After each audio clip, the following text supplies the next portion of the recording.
তো হাদিসের মধ্যে তোমরা পড়ছো মুনাফিকের আলামত কয়টা? এক হাদিসের মধ্যে পড়ছো তিনটা। আয়াতুল মুনাফিকে সালাসা, মুনাফিকের আলামত কয়টি? তিনটা। আরেক হাদিসের মধ্যে পড়ছো আরবাউন মান কুন্না ফিহি কানা মুনাফিকান খালিসা, যার মধ্যে চারটা বৈশিষ্ট্য পাওয়া যাবে সে একেবারে খাঁটি মুনাফিক হয়ে যাবে। বুঝছো? এক হাদিসের মধ্যে তিন, আরেক হাদিসের মধ্যে চার। তার মানে এই দুইটা হাদিসকে সমন্বয় কেমনে করবা? এই দুইটা হাদিস এটা বুঝাইতেছে যে মুনাফিকের আলামত তিনটা অথবা চারটার মধ্যে সীমাবদ্ধ নয়, মুনাফিকের আলামত আরো অনেক আছে। আমি গবেষণা করে কোরআন হাদিস থেকে মুনাফিকের আলামত বের করছি কয়টা? 30টা। বুঝতে পারছো? 30টা আলামত মুনাফিকের। এই সবগুলো আলামত হচ্ছে আন-নিফাকুল আমালি, আমলগত নিফাক, বিশ্বাসগত না। বুঝতে পারছো? এরকম আমলগত নিফাক দেখবা তোমার মধ্যেও কয়েকটা পাওয়া যাবে। বুঝছো? সমাজের অনেক মুসলমানের মধ্যে এগুলো পাওয়া যায়। যেমন মুনাফিকদের 1 নম্বর আলামত হাদিসের মধ্যে আসছে যে ইজা হাদ্দাসা কাযাবা, যখন সে কথা বলে তখন কি বলে? মিথ্যা বলে। তোমরা মিথ্যা কথা কও না মাঝে মাঝে? জি। আজকে তওবা করো, আর জীবনে কোনো মিথ্যা কথা বলবা না, মিথ্যা বলবা না। তাহলে এটা তো আন-নিফাকুল আমালি, আমলগত নিফাক, যা মানুষের মধ্যে, মুসলমানের মধ্যে পাওয়া যাইতেছে। 2 নাম্বার এটা কি আলামতটা?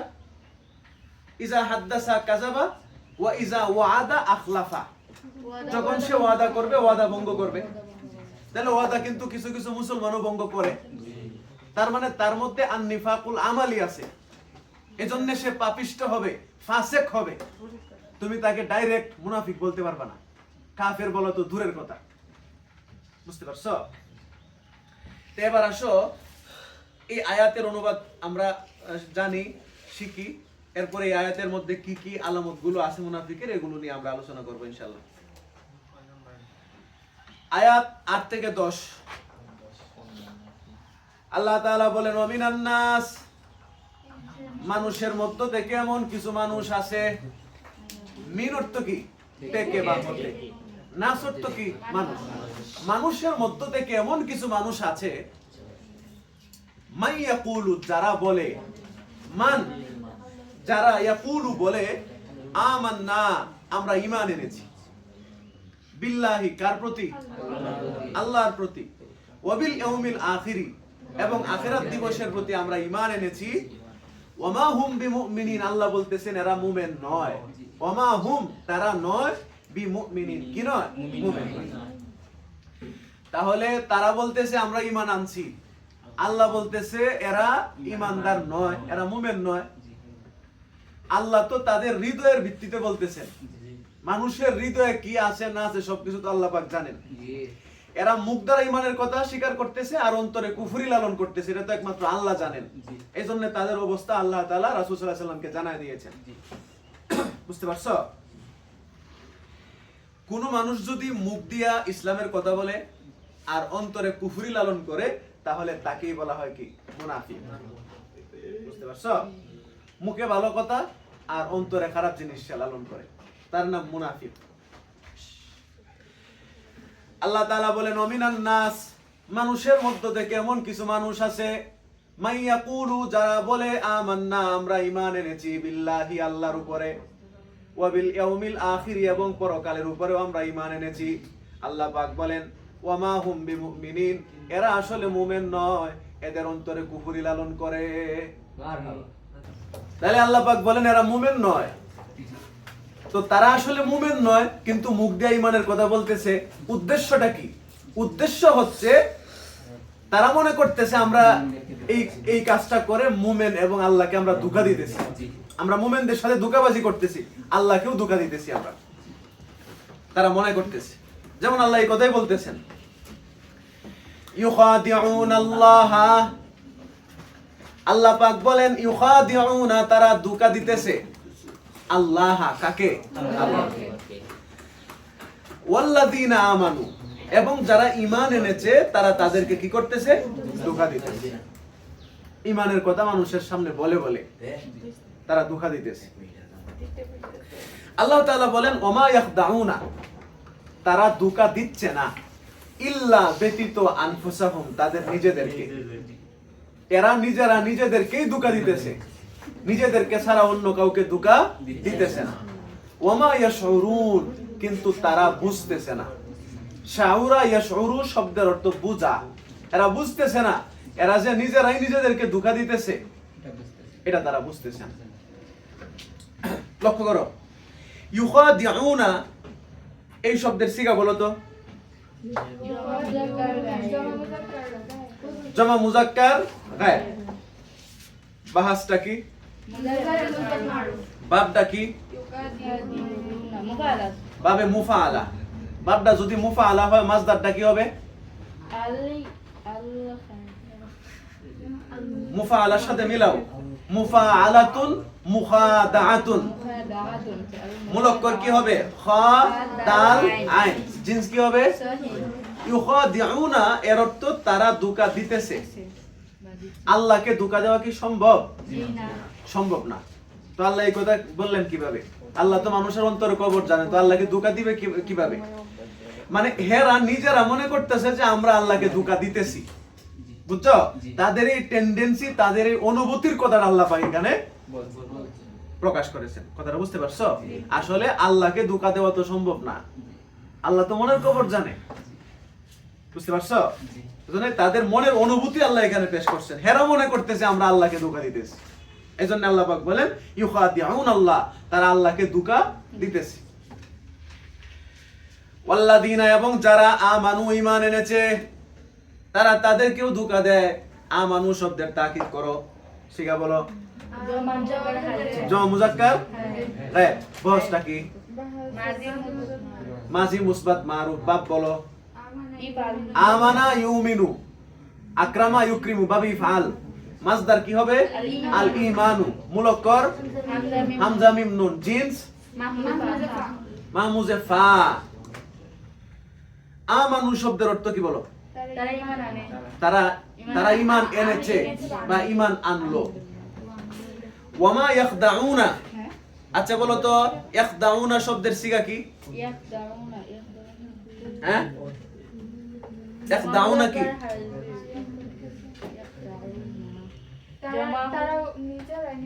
ইয়াখদাউনা এর সিগা কি? জমা মুজাক্কার গায়ব। বাহাসটা কি? মুজারে মারুফ। বাবটা কি? খাদাআ ইয়াখদাউ।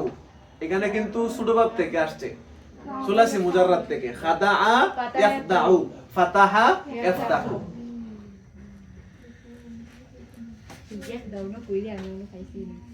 মাসদার কি?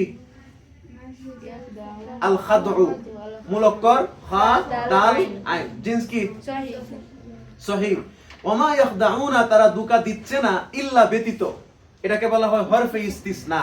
ইল্লাকে বলা হয় কি? হরফে ইস্তিসনা। ইল্লা ব্যতীত। আনফুসাহুম, তাদের নিজেদেরকে।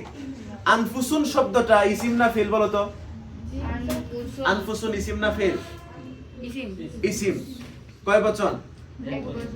বহু বচন। এটা নাফসুন শব্দের বহু বচন, বুঝতে পারছো? নাফসুন এক বচন, এর বহু বচন হচ্ছে আনফুসুন। দুইটা বহু বচন হয়, নুফুসুনও হয়, আনফুসুনও হয়। আবার এই শব্দটাই দেখো, যদি তুমি নাফাসুন পড়ো, নাফাসুন, নাফাসুন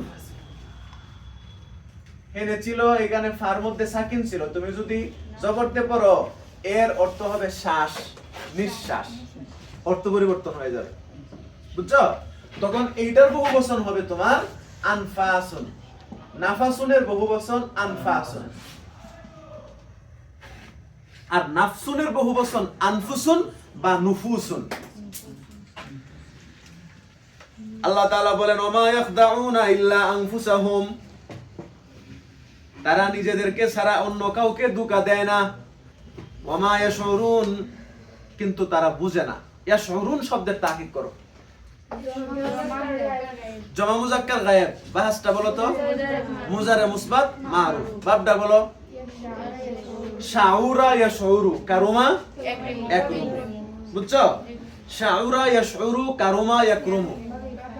হ্যাঁ, বাবে ইফআল না, বাবে কারুমা।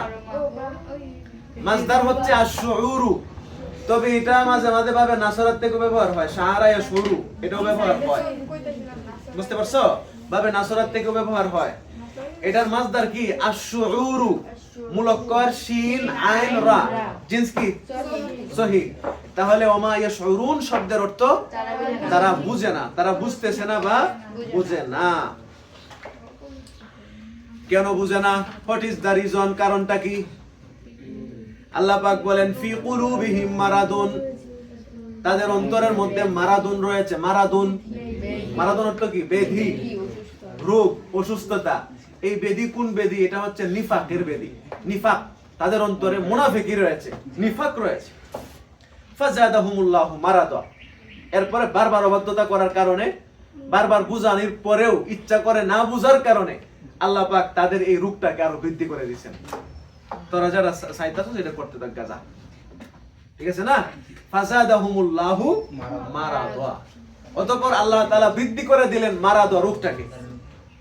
ওয়ালাহুম, আর তাদের জন্য রয়েছে আযাবুন আলীম। আলীম শব্দের অর্থ যন্ত্রণাদায়ক, যন্ত্রণাদায়ক শাস্তি রয়েছে। কেন? বিমা কানু ইয়াকযিবুন, যেহেতু তারা মিথ্যা বলতো।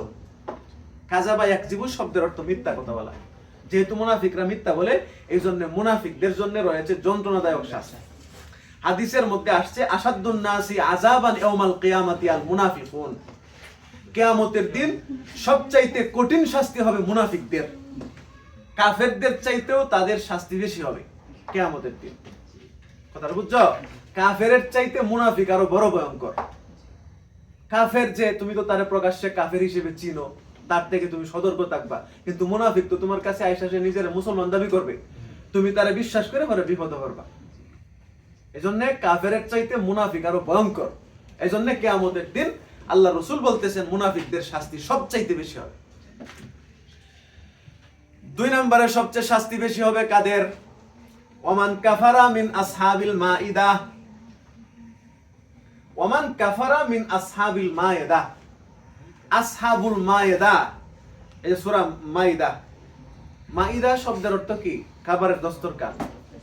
আসহাবুল মাইদার মধ্য থেকে যারা কুফরি করছিল, আল্লাহর সাথে নাফরমানি করছিল, তাদের শাস্তি কিয়ামতের দিন বেশি হবে।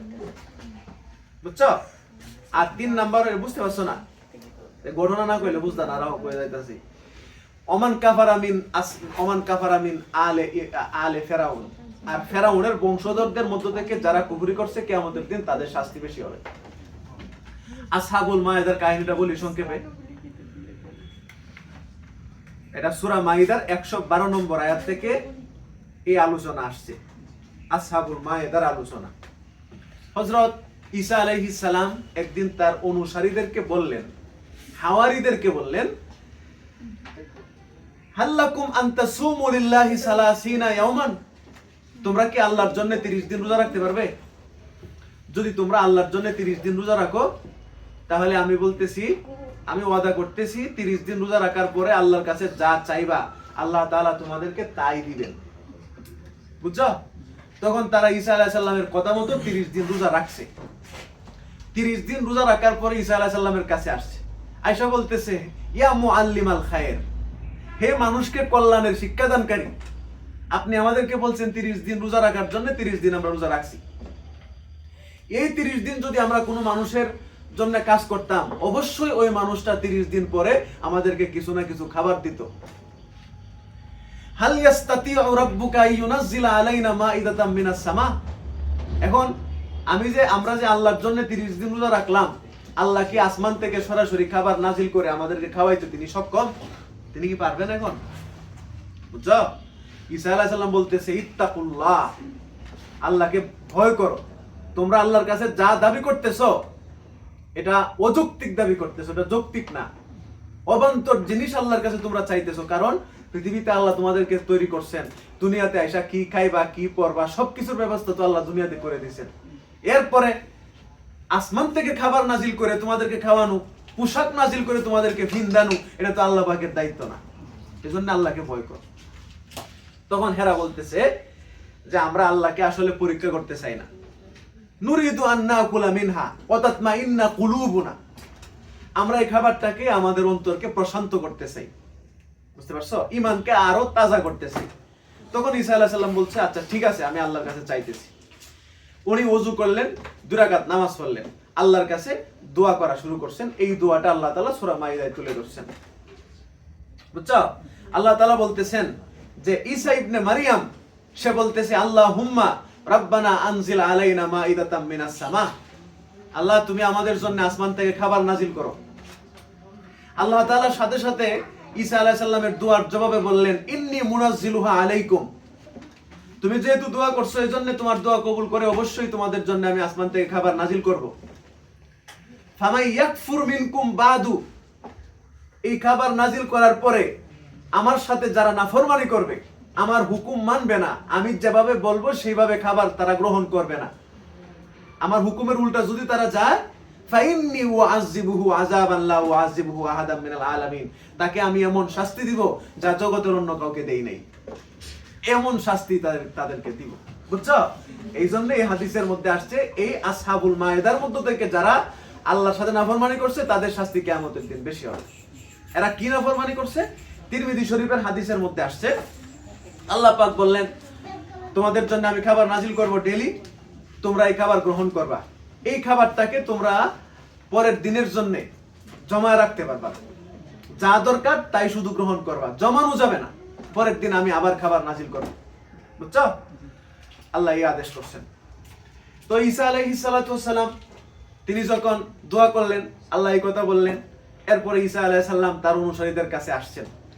ঈসা আলাইহিস সালামের অনুসারীর সংখ্যা ছিল এক বর্ণনায় আসছে ৭৩০০। বুঝছো? এদেরকে বলা হয়তো হাওয়ারি। যেমন আমাদের নবীর অনুসারীদেরকে কি বলা হয়তো? সাহাবী, নবীজির যুগে। আর ঈসা আলাইহিস সালামের অনুসারীদেরকে বলা হয়তো হাওয়ারি। এদের সংখ্যা এক বর্ণনায় আসছে কত? ৭৩০০। আর এক বর্ণনায় আসছে ১৩০০, ১৩০০। বুঝছো? তো তাদের কাছে ঈসা আলাইহিস সালাম আসলেন, তারা তো পাগল হয়ে গেছে কোন সময় খাবার নাজিল হইব আর কোন সময় খাইব। ঈসা আলাইহিস সালাম বলতেছে অপেক্ষা করো, খাবার আসতেছে।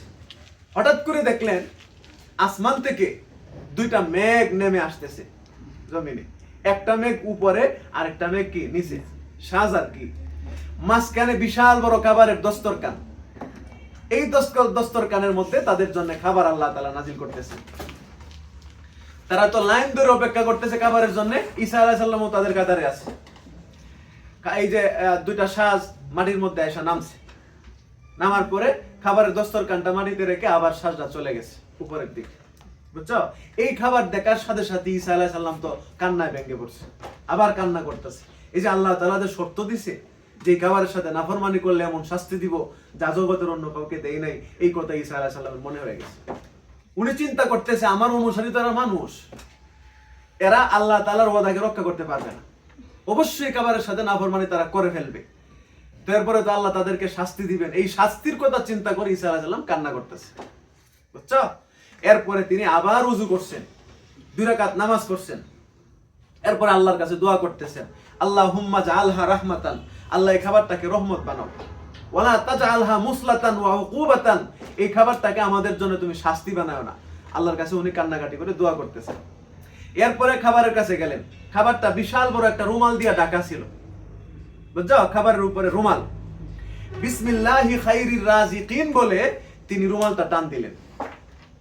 টান দেওয়ার পরে খাবারটা তো তোমার মানুষের স্পষ্ট হয়েছে। খাবার কি ভাষাটা ব্যবহার করবো, রুমাল টান দেওয়ার পরে খাবারটা খুলে গেছে। হ্যাঁ, খাবার খোলার পরে উনি দেখলেন এইখানে তোমার বিশাল বড় বড় 5টা রুটি আর অনেক বড় একটা মাছ, তেল দিয়া ভাজা।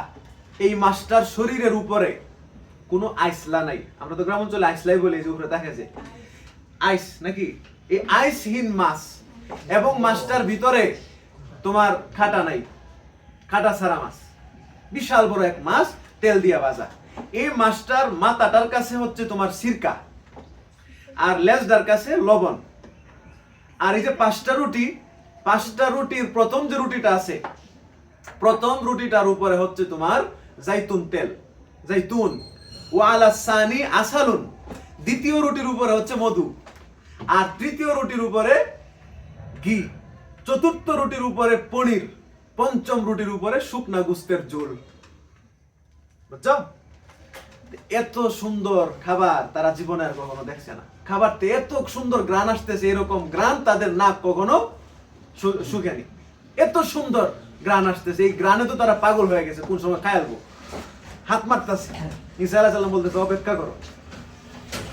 ঈসা আলাইহিস সালামের অনুসারীদের সর্দার ছিল শামউন। উনি ঈসা আলাইহিস সালামকে জিজ্ঞেস করতেছে, আল্লাহর পয়গম্বর এই খাবারটা কি দুনিয়ার খাবার নাকি জান্নাতের খাবার? তো আল্লাহর পয়গম্বর ঈসা আলাইহিস সালাম উত্তর দিবেন, এই খাবারটা দুনিয়ারও না আবার জান্নাতেরও না, ওয়ালাকিন্নাল্লাহা ইখতারাহু লাকুম, তোমাদেরকে খাওয়ানোর জন্য এই খাবারটা আল্লাহ তাআলা কুদরতিভাবে স্পেশাল ভাবে তৈরি করছেন, এটা জান্নাতেরও না দুনিয়ারও না।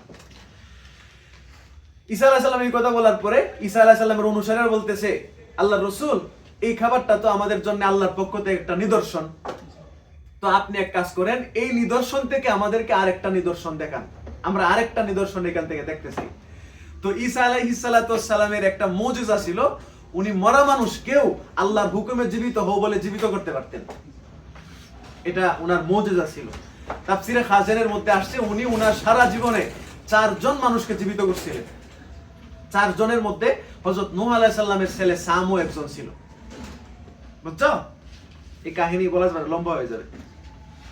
তো যখন ঈসা আলাইহিস সালামকে বলছে এই খাবারটা দেখে আপনি আমাদেরকে আরেকটা নিদর্শন দেখান, ঈসা আলাইহিস সালাম বাজা করা মাস্টার কাছে গেছেন, গিয়া বলছে, ইয়া সামাকা ইহয়াই বিইজনিল্লাহ, হে মাছ আল্লাহর হুকুমে জীবিত হও।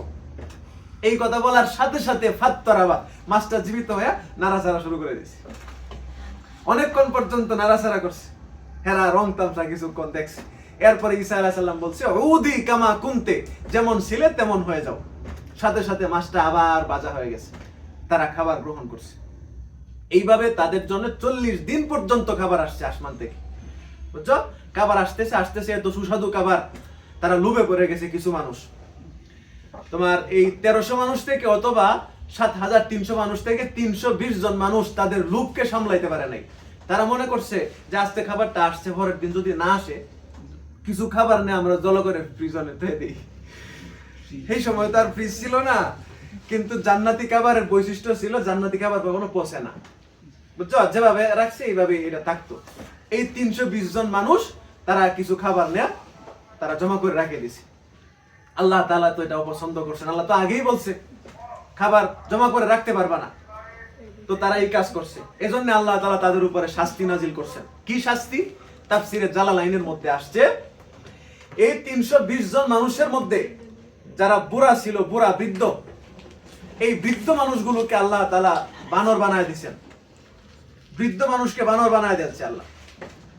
ফা মুসিখু, তাফসিরে জালালাইনের ইবারত হচ্ছে ফা মুসিখু কিরাদাতা ওয়া খানাজিরা, তাদেরকে আল্লাহ তাআলা বানর এবং শূকর বানায় দিলেন।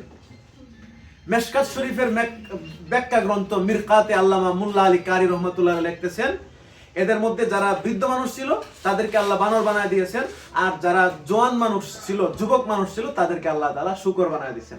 আবার কিয়ামতের দিনেও তাদের শাস্তি সবচেয়ে বেশি হবে। এই যে হাদিসটা তোমাদেরকে আগে শোনালাম, বুঝতে পারছো না? আসহাবুল মায়দা কারা, এদের শাস্তি কিয়ামতের দিন সবচেয়ে বেশি হবে। তবে সবার উপরে কঠিন শাস্তি হবে কাদের? মুনাফিকদের। এই যে আল্লাহ পাক বলেন, ওয়ালাহুম আযাবুন আলীমুম বিমা কানু ইয়াকযিবুন, যেহেতু মুনাফিকরা মিথ্যা কথা বলে, এজন্য তাদের শাস্তি হবে সবচেয়ে কঠিন শাস্তি, আলিম শাস্তি হবে, যন্ত্রণাদায়ক। ঠিক আছে, আজকে এই পর্যন্তই। তাও এই ক্লাসটা এটা জুতোই তো